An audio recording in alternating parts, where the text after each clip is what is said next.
Hey guys, so one really quick modification that I want to make to the Bullseye is putting fire black tape not around the lid, because that actually would prevent your Bullseye from reaching higher temperatures.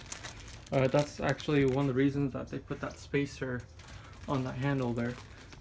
But this is actually going to go on the hopper lid, and what happens is well, the point of this mod is to limit how much moisture can get into the pellet hopper. That way it would prolong your pellets just a little bit longer, and it would make it feel or sound a lot better when you close the lid. So if this is when you close the lid, it's just a clinking noise. Doesn't sound that great, but we're going to address all that today. Another thing that I've done is I've removed the grate that was right here.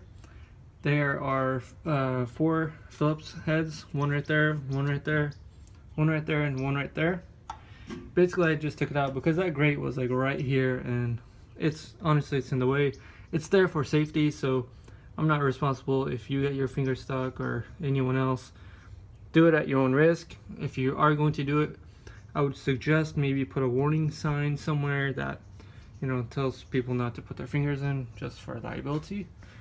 But that's something I've done that makes changing pellets a lot easier if you are a type of person that wants to change pellets.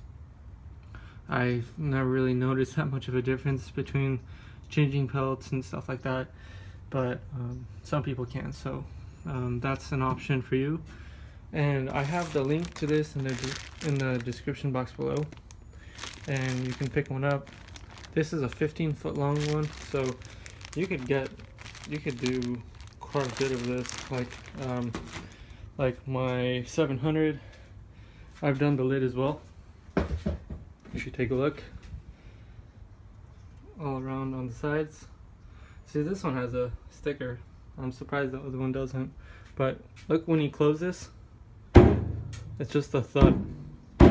Sounds good.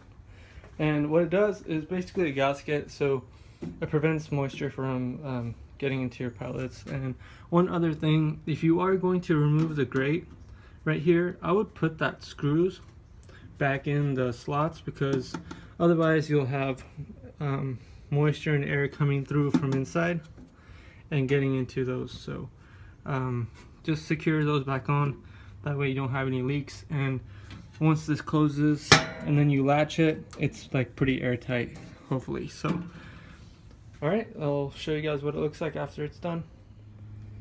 Alright, so here it is. Pretty much just put it all on around on the sides, and now listen to it close. See that it has a thud now instead of the clinking noise, but it feels really good now.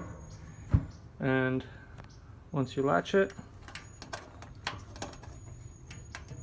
that spacer also brings it up a bit, so when you latch it, it actually presses down on it and it secures it really good. So there you go. That's just about almost an airtight seal.